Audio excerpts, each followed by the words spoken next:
Alderman Edward Bug, Here. Alderman Carl Franco, Here. Alderwoman Patty Smith. Here. Alderman Edward Bug, Here.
Thank you.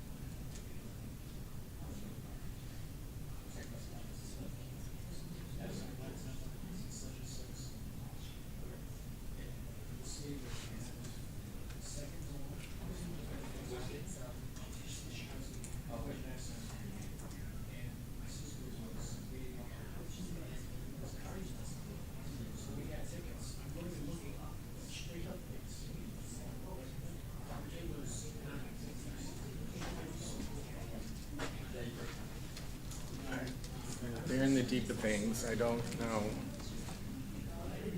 I hear you now.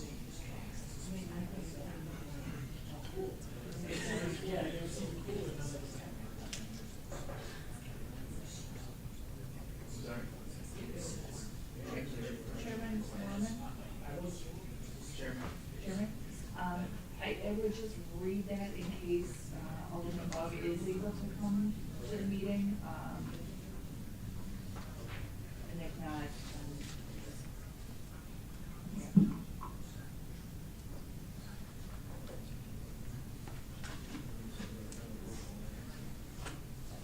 Four present.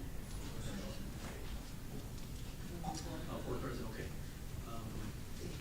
We're still having technical difficulties with Alderman, but I'm gonna go ahead and read the remote participation verbiage in case he does join us here. So, Alderman Bug requests permission to participate in this meeting remotely per section 2-80 due to medical or emergency circumstances beyond his control that make it impossible to attend this meeting in person. Is there a motion? Second.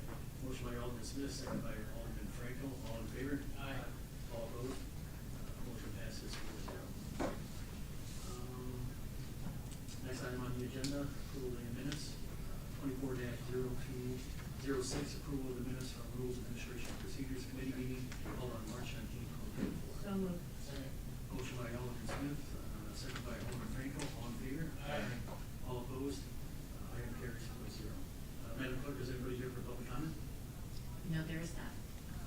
First item on the agenda, 24-0053, an ordinance amending chapter 29, article 2, creating section 32, fleeing and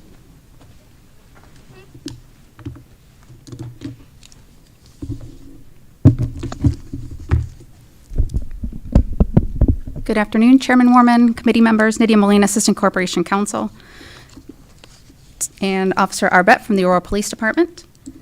Today, for your consideration, we are proposing a change to Chapter 29 to include Section 32, fleeing and eluding. Some of the issues that were presented to the Law Department from the Aurora Police Department were there were increased number of fleeing and eluding incidents that resulted in situations that were quite dangerous for the police officers who were pursuing the drivers of those vehicles. They also in turn turned into situations that could potentially, and in some circumstances, did become dangerous for the public. It also increased the amount of police time that it took to deal with the situations and the aftermath of the situations. Also include an increase in resources with no arrests or accountability for those instances. And Officer Arbett will talk a little bit more about the department's particular concerns. Hello, I work in the community policing unit on the west side, so my districts cover, my districts cover from about Highland, Officer Chris Arbett. My district covers from about Highland out to Orchard Road, and a little after that. One of the issues in my districts in particular is the rise in the number of drag racing issues out by like Sequoia and the areas around like West Plaza. What ends up happening is a large number of drag racers come in from out of town. They have social media accounts that bring them into town. They find roads that they feel are good for drag racing. They bring huge numbers, up to 50 to 100 on certain occasions. When one or two patrolmen on midnight shift go to deal with the issue, they'll flee or they'll just kind of relocate or scatter, and the patrolmen aren't in a position where they can properly cite those cars, even if the cars did stop, which often they don't. And if you've seen some of the videos are on social media from bigger cities, such as Chicago. Sometimes what happens, luckily not here yet, but sometimes the drag racers will actually start surrounding and throwing objects at the policemen trying to write citations. It's a very dangerous situation for our patrolmen, especially on the shortest shift, which is midnight shift. Community policing and the SOG unit do not work on the midnight shift, so we're even less manpower on there. And it's not safe for only a couple of cars to go try to deal with a swarm of 50 to 100 cars doing drag racing. Not only that, but the racers go to Aurora because they're aware that we're not going to probably chase them. Seeing from what we've done in the past, we don't chase for long periods of time. There are certain occasions we will, but we're not going to chase every single car in a group of 50. So they know they can come here and flee whenever they want to. The next one. So here are, I'll explain in a second, but you can see the orange line represents the percentage of arrests we've had, and the blue bars are the occurrences. As you can see, the numbers have gotten staggeringly poor for our arrests as it's gone down. One of the reasons for that is with the Safety Act, we're aware that when arrests like these are made, most of the time they're released right from jail. So it's not worth us to chase these vehicles and endanger the public, ourselves, and the offenders themselves, because if it ends in a fiery crash, it's not worth it for them just to be walked right out of jail. So we're looking for a solution that's safer than just chasing all these cars. And the reason why the orange bar is so high and the blue bar is so low in 2010 and 11 is back then we could make arrests and there was actually like ramifications. Nowadays, if they're walking right out of jail, why should our patrolmen risk their lives and everyone else to go ahead and pursue these vehicles? So here's a little clearer with the numbers. Increased a lot over the years, 2023 being 126 pursuits, so that's quite a bit compared to how it started in 2018, almost double. We're hoping to have what we're looking, the ordinance here, to reduce some of these instances. And here are the percentages of arrests written out.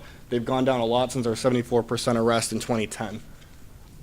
This video, the way our body cams work and our squad cams is they don't kick on video or audio. It's 30 seconds of video, and then it kicks on the audio. So you're going to see this officer go after this car, and this video illustrates a couple points I'm trying to make here with how dangerous pursuits can be, along with the ineffectiveness of them. So he's going to pull over this car in a minute here, and I'll narrate through it.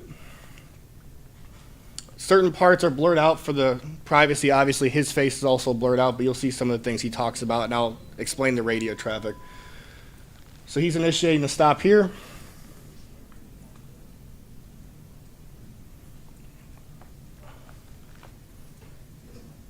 Now, the officer, an officer is aware that this person is wanted. It doesn't explain it, but he'll talk about it as he starts the pursuit.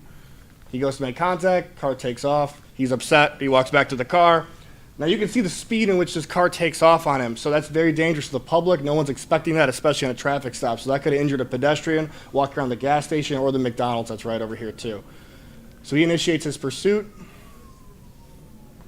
You can see this car is just driving super recklessly, which could easily endanger the public again. Our officer's trying to close the distance to try to get more of the plate and the occupants. You can see the stop sign is pretty much ignored by the offender there. You can't hear him too well, but he's informing our dispatch of why he's chasing, what he's chasing for, what his speeds are, the conditions of the road. He's also talking to fellow officers about who's in the car, which happens to be a gang member who's fleeing for a warrant, and probably some other issues among those. Busy road here, the guy's fleeing down. There's a terminate call. So this pursuit's pretty short. It's only less than a minute for this whole video, and that doesn't even count the part where he walks up to the car. And usually this is how they go, is we chase for a couple blocks. Once it gets visibly dangerous, we'll terminate. Now, obviously, we don't get the criminal here. There's really no ramifications for this guy, because maybe the officer recognizes him, or maybe he's wearing a mask and he thinks he knows who it is. But in case of drag racers, we're not going to know who any of those people are, because we never really have dealings with those people. So they just get free, and there's nothing we can do about it the way it's written right now.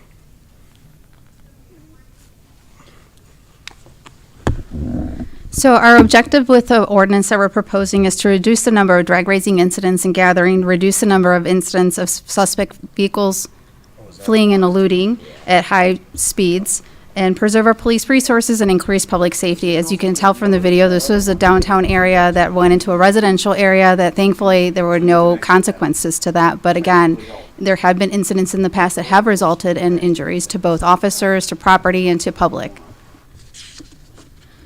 The proposed amendment was attached as Exhibit A to the Legistar item. We are just highlighting a couple of the different portions of that proposed amendment. Obviously, officers must have probable cause to believe a motor vehicle was driven or operated within the city limits in committing a criminal offense of fleeing and attempting to elude a police officer.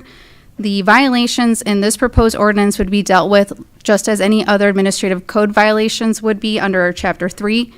And the violation for this ordinance would be given or issued to the registered owner of the vehicle, not the driver. That would be a criminal offense. It would be to the registered owner of the vehicle. The proposed fine schedule that we are including in the ordinance would be, for first offense, would be a minimum of $1,000, and for each subsequent offense, the fine would be increased by at least $1,000. We believe that that would be the appropriate amount to deter and to hold individuals accountable who they're allowing to use their vehicles, or if they're the drivers or not, or if they happen to be the drivers, this would be the appropriate fine. And that's really what the substance of our proposed ordinance is. It's trying to hold someone accountable for these instances of fleeing and eluding that really could end up in terrible situations and exhausting police resources with no accountability at the end. Are there any questions for myself or Officer Arbette? So, with the situation that you're describing to us, what are the chances of collecting that money for those citations? So the way that we would envision this would be a citation would be issued to the owner of the vehicle. They would have to come to administrative hearings, just like a red light ticket would be, and the process would be the same. Or it would be a default judgment if they do not show up. We would send them to collections, we would, and go down that process.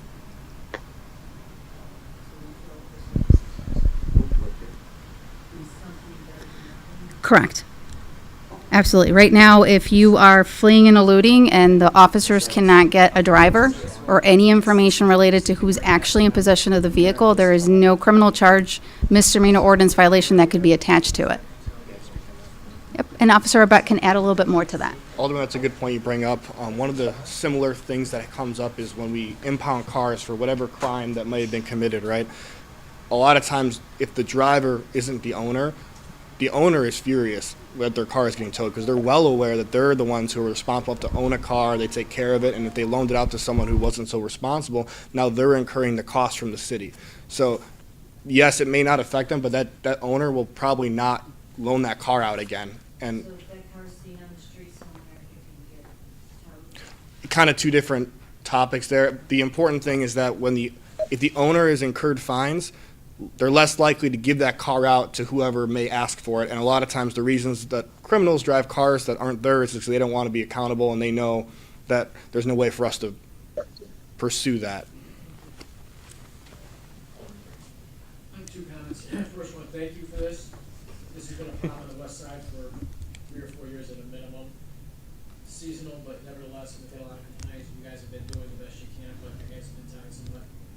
The other comment I would have is, I like $1,000 for the first offense, but as a deterrent, if somebody's willing to do it a second time, I think you go way over $1,000. You want to nail them? You already made $1,000, let's make it $2,500. I mean, that would be my thing, because we don't want you to commit the crime, we want you to deter you from the crime. And $1,000 doesn't do it, I don't know the subsequent $1,000 gonna do it. So I think my comment would be ratchet it up for the second offense.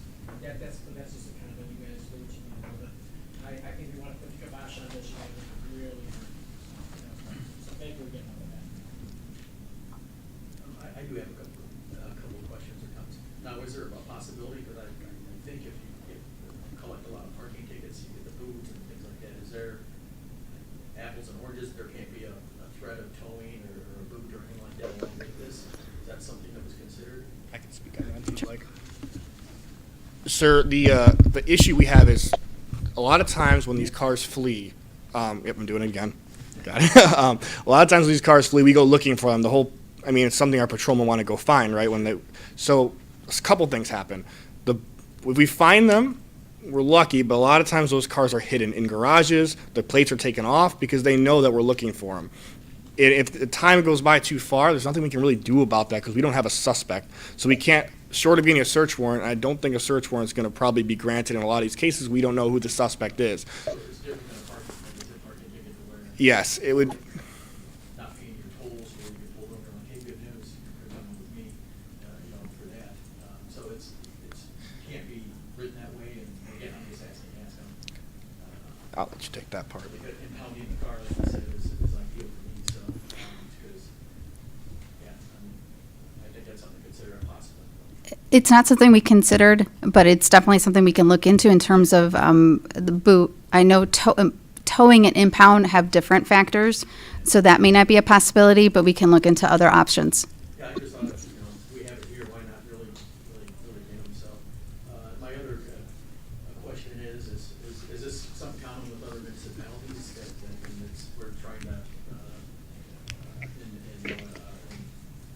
add these laws to our ordinances as well too?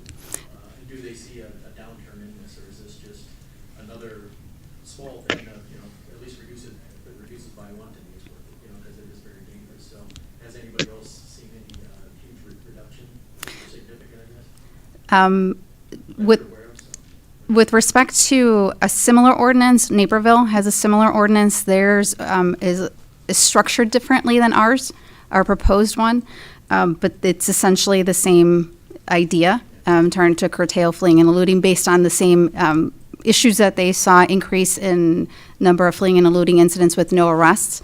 That went, I believe it was, if I'm not mistaken, a year ago is how recent their ordinance was passed. I don't know that we have any data to show that we're aware of whether or not it has curtailed it or not. I think it's a great start, if anything, so that's for sure. Any other questions or comments? Motion to approve. Vice Chair. Thank you. On one of the slides, it mentioned the initial fee being at least $1,000. Are we gonna put a limit, a cap on that at the ordinance level, or would that just be at the discretion of someone else? The minimum would be a fine of $1,000. The cap it would be, we don't have a cap on this particular ordinance. Who would make that call then? The administrative hearing officer. Are there gonna be factors? And those audio systems, are there gonna be factors that they would consider in deciding what that fine would be, or is that just like separate discussion outside of this ordinance? It would be just like when we do any Chapter 3 violation, when we do property standards violations or red light ticket violations, we go through the same process. We can, as the prosecutors, we can ask for a certain amount depending on the aggravating circumstances.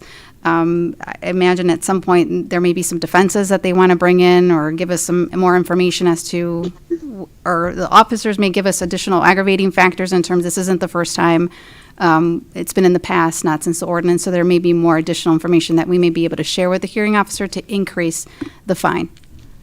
Can I make a quick addition to that too? I'm going, I promise.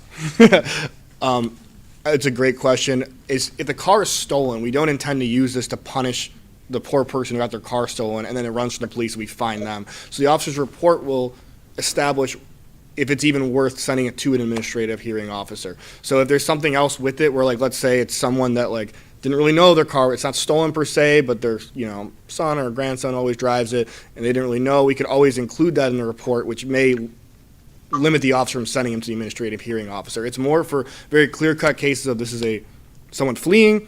We want to make sure they're held accountable in some form or fashion, but there's always room for the officer's discretion on the matter.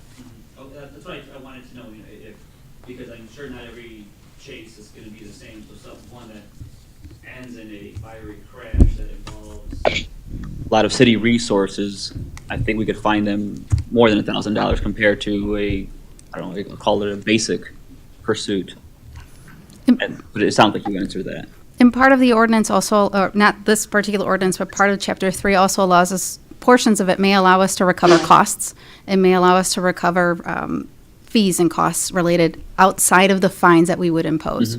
Okay, great, thank you. Chairman, I do have one more question. Sure, Alderman. So if we go back to the beginning of the conversation when you talked about the very large amount of people that meet in the parking lot to do whatever they do, so part of what the police officers would do would be to obtain license plate numbers rather than to do any type of chase or anything. That would be more of the direction they'd be going in. Is that what we're saying? Does that make sense, what I'm asking? So the proposed ordinance would, in order for us to issue the violation notice to the register owner, it provides some guidance to the department on how to identify the register owner, and that would be going through a vehicle registration inquiry with the Illinois State Secretary of State and providing some descriptions. So we would have to somehow attach the vehicle to an owner. We would have to provide in the complaint a description of the motor vehicle, so we would have some connection. But that would be the intent, is to go to issue the violation on the registered owner of the vehicle through finding them through that process. So I guess perhaps I wasn't really clear with what I'm asking. So when you come upon the situation where there's multiple people with the intent of drag racing or whatever they do, so will the police officers' process be to obtain these drivers, these license numbers? Or do they have to take off and start speeding and driving away, fleeing first? I mean, so I'm just saying, when you get there, you're going to be gathering license plate numbers. Is that something that the intent of the officers? And That I think will be a protocol question for the department of how they're going to navigate the ordinance. Part of the ordinance requires that the police officers have probable cause that the vehicle used is attempting or committing the crime of fleeing and eluding. So it has to. Yeah, just correct. sitting there is not. Correct. Okay, thank you. But it may be situations where they have had history with those vehicles, that they may already have that information, and so they're just keeping an eye on that. But this particular ordinance would require that the officers have probable cause that a crime of fleeing and eluding or attempt was committed. Thank you. Any other questions or comments? Mr. Chairman, I was going to say beforehand, I'd want to see if Alderman Bug is able to hear us. Are you able to hear us? I'm able to, if you can hear me. Yes, we can. Oh, excellent. Yeah, I do have a question. Sure. Briefly, for the officer. The point for the administrative judge, of course, is to catch the person at fault. So if I come into court as the owner of the car, and I bring my nephew or son, who was the driver of that car, and we put in front of the judge that he borrowed the car, he was fleeing inappropriately, will the administrative judge dismiss the case against the owner of the car and pursue against the driver, or how will that take place? And I would very much like the wording of the ordinance to, if you find the driver, that's the point, is to find the driver, that be dismissed against the owner. I think that would be prosecutorial discretion. It would be for the prosecutor to determine whether or not that's a valid defense. We could still pursue both. We can file criminal charges under an ordinance, or it would be a state charge, which would be probably our preference, to file a state charge of fleeing and eluding for the driver if they're willing to go under oath and say that they were the ones driving a vehicle. We are more than happy to review that, but the ordinance would still allow us to proceed under this administrative end and potentially continue to seek ordinance violations for the registered owner. But that would be something that, as the prosecutors, we would have discretion to, just like any other case, to either dismiss it or continue to seek those violations. Okay. And we didn't incorporate defenses in the ordinance because, in our opinion, the likelihood that someone would come in under oath and say, yes, I'm the one who was fleeing and eluding, risking a Class A misdemeanor or higher charges, was probably unlikely. Understandable, but if if in a family or an acquaintance, I, as the owner of the car, if I know I'm going to get charged $1,000 and I know who the driver is, my son, my cousin, my whatever, and of course, I'd rather them have the $1,000 fine than myself that I was sitting at home and they were driving my car. So, yeah, I understand the prosecutorial discretion. You know, in the spirit of that, of course, we want to pursue, and if we're able to pursue and catch the person at fault, you know, that would be, I think, myself as a councilman, I think most of the council would prefer that, to get the person doing the wrong rather than someone who's just owned the car and loaned it out. Absolutely. Alderman Bug, I think our preference would be to be able to file charges against the person who's actually doing the fleeing and eluding. And those would be, our preference would be state charges, which we would not have any say on whether or not they're charging or not charging. We also have ordinance that we can go under, but absolutely I would agree that our preference would be to deal with the person who's committing the actual crime. Okay, thank you. Any other questions or comments? Had a motion by Alderman Smith. Do I hear a second? Second. Second by Alderman Franco. All in favor? Aye. All opposed? Ordinance passes 5-0. Thank you. Thank you. Next item on the agenda, 24-0225, an ordinance amending Chapter 2, Article 2-4 of the Code of Ordinances pertaining to the organization of city departments. Good afternoon, RAP Committee. Alex Voigt with the Mayor's Office. I am here with additional changes to Chapter 2. This is following the most recent code changes that were, we'll go by way of background. In February of 2024, the City Council approved some code changes to Chapter 2, creating the Communications and Marketing Department.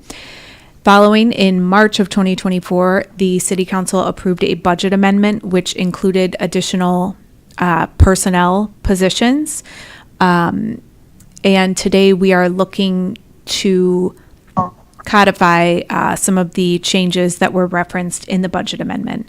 Specifically, changes to communications and marketing, community affairs, and also community services. I did attach the org charts to the item, the individual org charts, but for communications and marketing, we are looking to move the customer service division from community services to communications and marketing. This is part of a longer-term plan and strategy to better utilize the customer service division with the new website. We are currently looking for new customer service software. We've been renewing our existing software, which is at its end of life annually, so we are looking to replace that and better align the customer service division with our communications and marketing goals. They've been in community services for quite some time, but they are more of a communications arm rather in their role there. So we'd like to better utilize that division. For community affairs, we moved the community engagement division, which was technically a subdivision of community engagement, from community services over to community affairs. And this is to align with community affairs with Clayton's role as the Chief Engagement and Equity Officer. So that's now its own standalone subdivision, and these were some of the positions that were in the most recent budget amendment. And then lastly, community services, we changed the formerly community engagement division is now community support and still houses youth services and persons with disability and senior services in the community support division. So just a name change there. With that, I can take any questions. Is there any questions or comments I from the just have a committee? quick question. Sure, So Alderman Smith. where is, I think I'm just totally in the wrong space here. Where's Ms. Boatwright? Where does she fall in? She will be in community support. in community services. So her location did not change, just the name of the division her subdivision resides in changed. So she's in community support? Correct. Community services. Correct. She's in, so would that be the director? No, she is a manager. So we have Simon Rodriguez as the manager of youth services, and Katrina is the manager. She'd be right there. Yes, Community support. Okay, there's no names there, so I was just trying to, correct. That's a subdivision. So we didn't go down to the subdivisions for the purposes of this discussion today. and then we have a vacancy for the director. Correct. Is there any other questions or comments from the committee? So moved.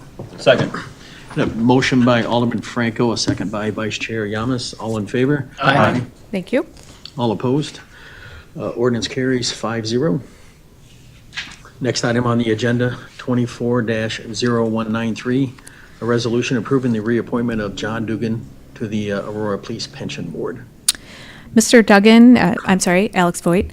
Mr. Duggan has agreed to serve for his 14th term on the Police Pension Board. He is a non-resident, but as a longstanding member of this commission, we're very happy to keep him on board. So moved. Second. Any question or comments from the committee? Hearing none, I had a motion by Alderman Smith, second by Alderman Franco. All in favor? Aye. All opposed? Resolution carries 5-0. Next item on the agenda, 24-0235, a resolution approving the appointment of Julian Mendoza to the Aurora Youth Council. Julian attends Aurora Central High School. And with this pending appointment, that will leave us with 5 remaining positions open, 2 for 129, 1 for Aurora Christian, 1 for Batavia, and then 1 for Caneland. And we do have Simon Rodriguez here if there are any additional questions about the Youth Council. Any additional questions from the committee? No. So moved. Second. Motion by Alderman Smith, second by Alderman Franco. All in favor? Aye. All opposed? Resolution carries 5-0. Next item on the agenda, 24-0240, a resolution approving the appointment of Viral Shah to the Fire Code Board of Appeals and the Permanent Building and Fire Code Committee. Yes, so Viral Shah is a new Border Commission member and was actually recommended to us by the outgoing commission member as a possible replacement. So we are quite happy to have this individual on board, as this is one of our professional boards and commissions that does have specific requirements and is generally challenging to fill, so we were happy to have a recommendation. That's great. Any questions or comments from the committee? So moved. Second. Motion by Alderman Franco, second by Alderman Smith. All in favor? Aye. All opposed? Resolution carries 5-0. Next item on the agenda, 24-0239, an update on the process for plan changes to Article 25-7, General Businesses Registrations of the Code of Ordinances. Yes, Alex Voigt again.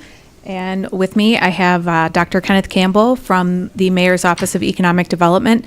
And while this is an information-only item, we did want to preview some upcoming items for the RAP Committee, and that will be pending changes to our business registration ordinance. So this was originally approved in late 2019 and was delayed. At that time, the implementation was delayed, and the City Council approved an extension to the deadline, and that extension was in April of 2020, which, of course, there were other things occupying our time in April of 2020. So where we have been with it is it's had fits and starts in terms of implementation. So with Dr. Campbell joining the team, he has come up with a strategy to engage more businesses in a way that will ultimately benefit the city. But in that process, what he plans to do is pare down what we are asking of the businesses as they are registering. So that will be a pilot program.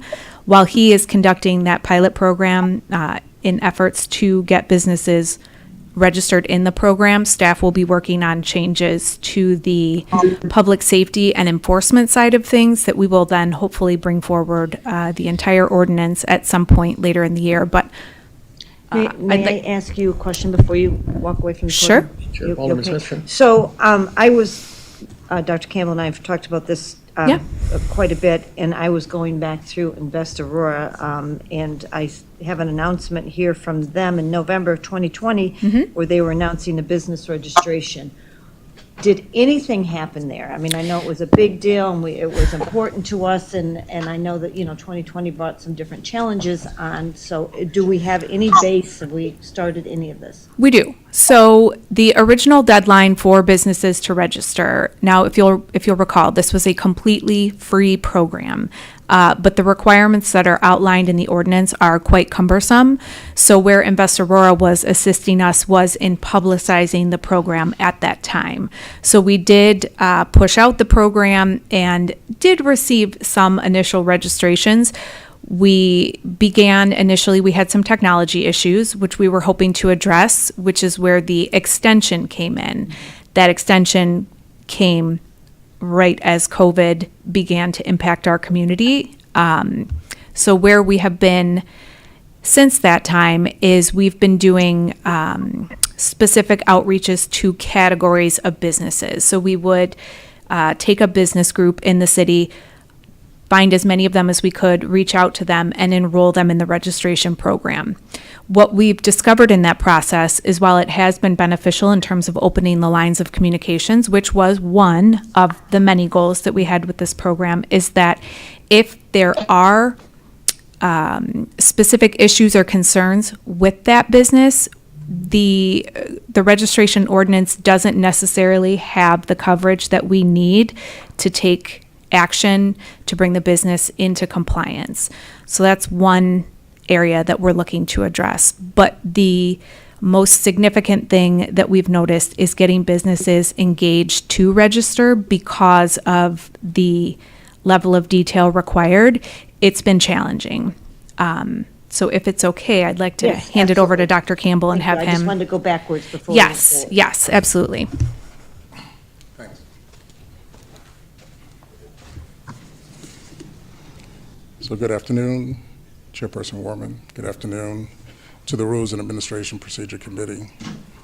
Alex did a great job on that. My name is Dr. Campbell from the Mayor's Office of Economic Development.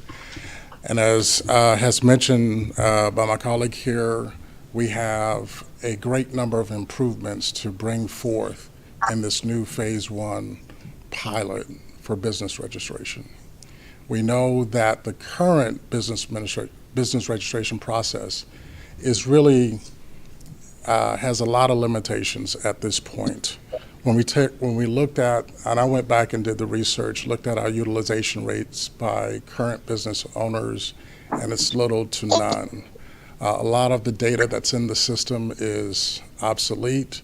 The businesses don't exist. So our goal is to create a pilot, free, of course, for all business owners, but also for minorities, women-owned, veterans, disabled owners, to use a more concise process. Now, our goal is with a lot of the marketing and encouragements that we have through our current system, which is Track It, we can get a lot of the businesses that are already in there, maybe they're operated, maybe not, but to cross over when it's time for them to renew, as well as get new businesses to start this pilot program. So I will be back in front of you, hopefully to share with some analytics, data analytics, as well as where these businesses are located at.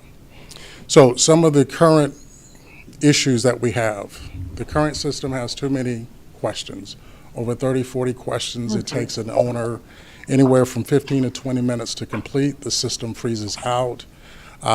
Many businesses are frustrated with the current process, so that's what I'm here for, to help with what Alexandra has done in the past. She created the framework for this, and so now we're here in 2024 to start moving it forward with more of a pilot test, if you will, to see how many businesses we can get going into this process. So I'll pause there for any questions before I continue. Questions, comments from the committee? Alderman Franco? So, I got a couple questions. Is it are we making it mandatory that a business signs up for the business registration program? We're not making it mandatory. Why not? And the reason I say why not, because when we talked about this before, there were safety issues involved here, the fire and the police. So us knowing what's going on in those buildings seems fairly Correct. critical? Yes, it is critical. And the ordinance, it is mandatory. The ordinance makes it mandatory, and businesses that are not registered are subject to fines under the current language. But where we're looking right now is because we do have such a low utilization rate, and what we've learned is that we believe it will better benefit the businesses and the city in terms of gathering the initial information in terms of who is here, who's here now, how can we connect you with any benefits in terms of being located in the city, and then also make sure, as we are looking at the public safety aspect and who is here, are we providing adequate coverage in any ordinance revisions, if that makes sense. So it will be mandatory, but right now it needs work. And we feel that the initial focusing on the outreach, having someone to communicate with businesses, figure out what they're looking for, figure out how we can better work together, and then add that enforcement piece in the future. Because you're right, it is important, it's critical our public safety folks have that information and that we know who's operating here. So are we having a hard time finding businesses that are here? Like, we just didn't know there was one in that corner? Because I'm just, you know what I'm talking, because Yes, I do. there's some, Yes. But, so wouldn't there be, if you have a business, don't you have to file something in the state of Illinois so we could get the information from them? Says, hey, I didn't know I had a business over here. The state of Illinois says I do. Our outreach says, good, I'm gonna go talk to them, and now we got them. The door is open and we get in there and we do what we need to do. You are right. So what Dr. Campbell referenced is right now we have a lot of different pockets and pieces of information. What we'd like to do is create a better system to collect all of those and input them and make sure that we have that information. So that's what we've been doing, as I referenced, on kind of a one-off basis with different business groups. We'll go and find the information that we have on that business, reach out to them, get them registered. But that's not effective on a large scale. So you are absolutely right. There are a lot of resources currently available to us, but when we look at what we have on the books right now, it just needs to be updated. It needs to be worked into more of a workable and usable tool for the city. So we So- thought we would start with the warm and fuzzy, if you Right. will, with having someone talk to the businesses, get them engaged, and that will help us with some of our other programs, as Dr. Campbell referenced as well. So is this just a matter of massaging the plan that we came up with, getting the kinks out, and then we got it and we execute? That type of thing, we're kind of getting to that point where, all right, this is a good plan, now let's make it work? Well, in terms of this is a good plan with the information that we're requesting from the businesses, that's what we're piloting right now. The enforcement and the public safety piece, that's what we're working on the back end, but we'd like to, and that's something we'll be bringing forward to the committee in the next couple of months to take a look at in terms of how we have that. But step one is getting the word out, giving Dr. Campbell a tool to utilize to engage with the businesses and bring them into the system so we're able to communicate with them. The concept of it is outstanding, and we had a number of delays, whether it be initially technology, then the pandemic. Now we're looking at the language and it doesn't quite meet our needs or the needs of the businesses. So pushing our old language out, we just determined was not the best course of action. So that's where we decided to start with the pilot aspect. Thank you. Thank you. I have a series of questions. Sure, Alderman Smith. It almost feels like we've been in a circular rotation with this whole business registration thing, because we've talked about it for several years. We've got nowhere for many reasons. I wouldn't say nowhere, Well, slightly above nowhere. Well, yeah, my apologies. But so, other than the safety portion of it, what is the benefit of a business to register, and why are they so hesitant to register? Is that part of the number of questions that we were asking? We're taking too much time? Is it it's a free registration, we're not charging them? So I'm going to take the latter question. Then in terms of the benefits, I'll ask Dr. Campbell to speak to that. So the reason businesses aren't is because outside of the initial push by Invest Aurora pre and early pandemic, and then our individual outreach, there hasn't been a significant push to engage the businesses. Right now, the process and the questions asked are, when I say quite cumbersome, there are things that we are asking for that businesses may not have and would incur a substantial expense to obtain. And until they are willing to make that investment, they can't be in compliance. Those are the types of things that we're looking to address and make sure that it's a little bit more balanced. The public safety aspect of it is also quite significant, and we've been working with our public safety partners to determine what is the information that you need. How can we work with them to obtain that? Okay, well, elaborate on what a business may not have that will be. Floor plans. We have a lot of old, very well-established buildings. They may not have a blueprint or a floor plan. The floor plans, that was something that following the Pratt incident in Aurora was lacking. And we have some plans on the table in terms of how we can address that without putting the burden on the businesses, but that's a substantial barrier right now, and we're on the path to nowhere, keeping the language as it is. Okay, and then one more, and Sure. then I'll heal. So I know we need to get all of our businesses on board at some point in time with this, but you, Dr. Campbell, you brought up specialty women minority businesses. Why would we prioritize that specialty business over regular business? Isn't the point just to get all of our businesses into a database? Oh, absolutely, absolutely. When we looked at, I was referring to a study that was done when the mayor came on in 2017, and it looked at several years. And that study was very startling in terms of findings, where our system, current system, had obstacles and issues with minorities and women-owned businesses, veteran businesses getting into our system and becoming part of our process, procurement and so forth. And so we want to be able to capture those businesses while we go through this pilot as well. And the other thing I didn't mention is that we will be contacting those businesses as they register. So it's not just they're putting their information into this database and nobody contact them. Soon as they register, I would say the next day we're already on the phone contacting them. And so that's our DEI director, Michelle Clark, as well as myself. Just wanted to say thank you for registering with the City of Aurora. We'll be reaching out to you for any resources, comments. Now, the benefits, one of the things that I'm doing now is special projects. I'm the point of contact between the City of Aurora, so I work for the Mayor's Office of Economic Development, but also with Penn and Hollywood Casino. So this first phase pilot testing of the business registration will allow me to collect that information. So as we get to the needs of the phase 2 of the new casino, the hotel, the garage, we can fulfill those needs with the businesses we have. That's why one of the things I did, I think it was last Tuesday, is had dinner with the aldermen. It's because if you have businesses in your wards, I want to know what they are. So I can also add those in and call them and connect them and get them also into the database. But that's a huge feat for to ask of us. We can't. Oh, no. Yeah, But if you know of any businesses, let me know. So I want to know, I'll be the point of contact for that to get them in and call them. I'll do the legwork for that. The other question, your initial question dealing with Invest Aurora, I had a conversation with them today. We had a meeting.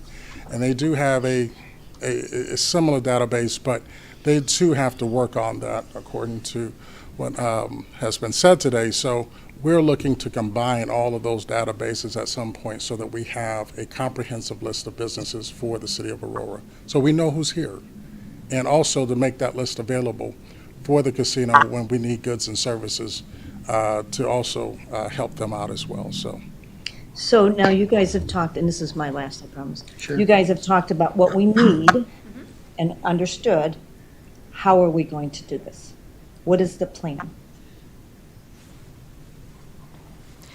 I'm sorry, the plan for what? In terms of reaching out to those businesses? What are we going to do now Sure. differently than we haven't already done over the last few years? So what we're doing differently is what Dr. Campbell has put together is a reduced list of questions. So it's more focused on the general contact information and category of business. The outreach will then occur.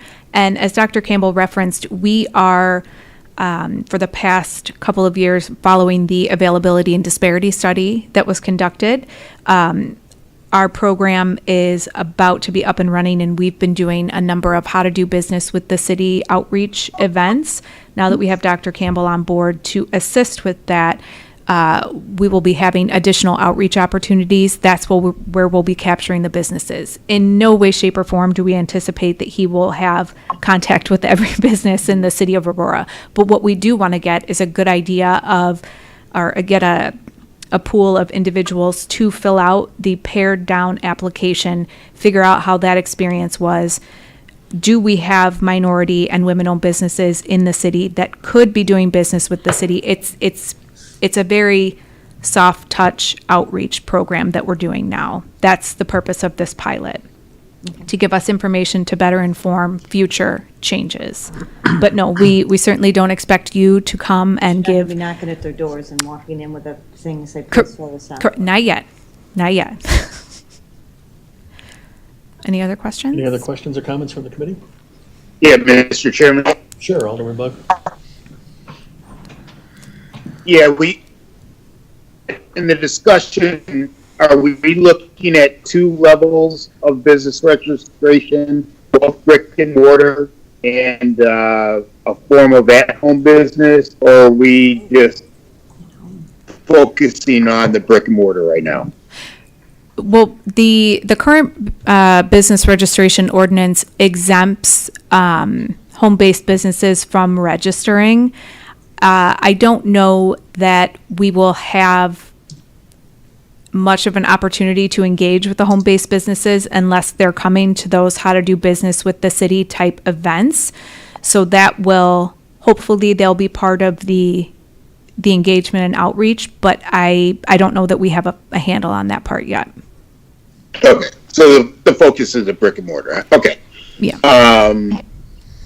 And I'll just comment, of course, this Voight's done a good job, and but we remember that when we, in COVID, we had various grant programs for businesses, and during that time, all of those businesses had to register to be eligible for those grant programs. So I know a lot of, and all the aldermen were involved in that in some way.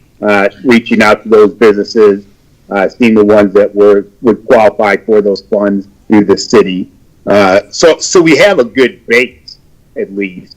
My follow-up question is, a transfer of business, and we do it with the liquor license and things like that. Mm-hmm. But if a new franchisee comes in, I guess they're still registered, but what will you need from them? Just the name of the new franchisee, or percentage of ownership? What types of additional information would you need from those businesses?